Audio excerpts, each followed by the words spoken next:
L'autre terme technique, c'est l'usufruit, le manafi' ou le manfa'a. C'est ce qui est donc dans l'intérêt de l'être humain. Alors, le manfa'a, on peut traduire par l'usufruit, c'est une qualité, c'est une caractéristique d'une chose.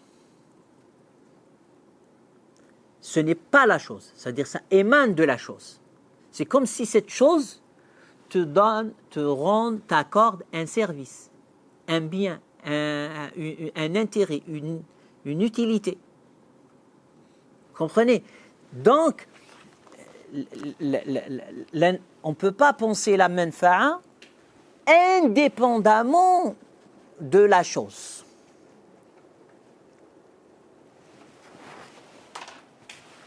Et donner un exemple.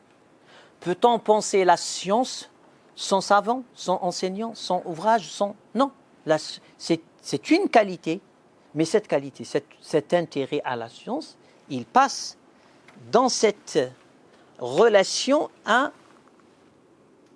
une chose, ou bien quelqu'un, ou bien... Donc, le manfa'a toujours dépend, elle n'est pas autonome.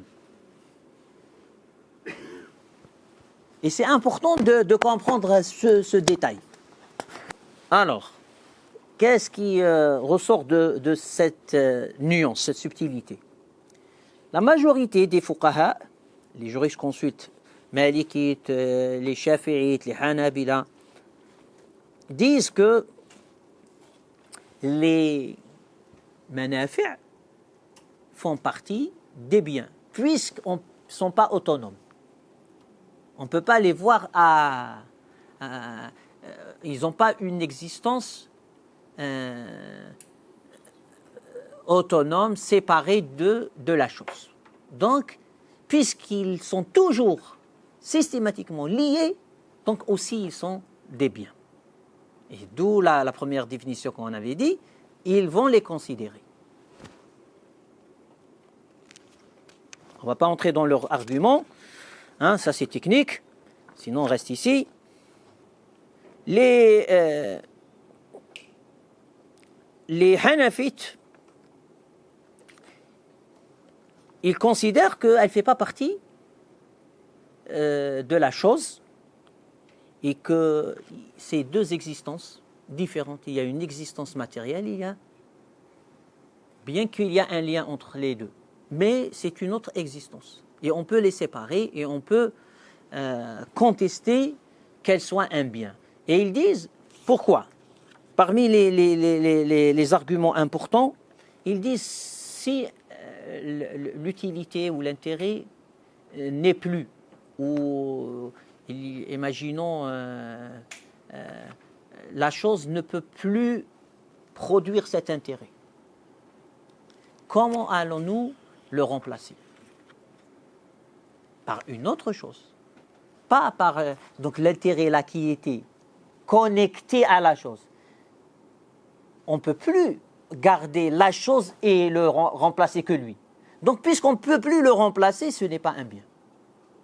Parce qu'il n'est pas estimable, on ne peut pas l'estimer, on ne peut pas l'évaluer, on ne peut pas le... Et donc il enlève cette... Et ça on va dire, c'est deux visions qui ont leur, on va dire, application, plein de détails, plein de cas. Hein? Oui, parce que l'usufruit, la chose ne peut plus garantir, ne peut plus assurer cet usufruit. Et toi, tu l'as considéré comme un bien, cet usufruit. Comment tu vas le remplacer? C'est uniquement en remplaçant la chose. Vous comprenez leur approche? Et donc, puisque l'usufruit n'a pas vraiment une existence, je dirais, il n'a pas une existence matérielle qui peut être remplacée, qui peut être évaluée, donc ce n'est pas un bien. il va être au contraire. Si on le considère comme un bien pour les Hanafites, il va être l'objet des litiges et des disputes. Parce que comment le mesurer, le quantifier, et c'est ça la vraie question qui va se poser pour eux.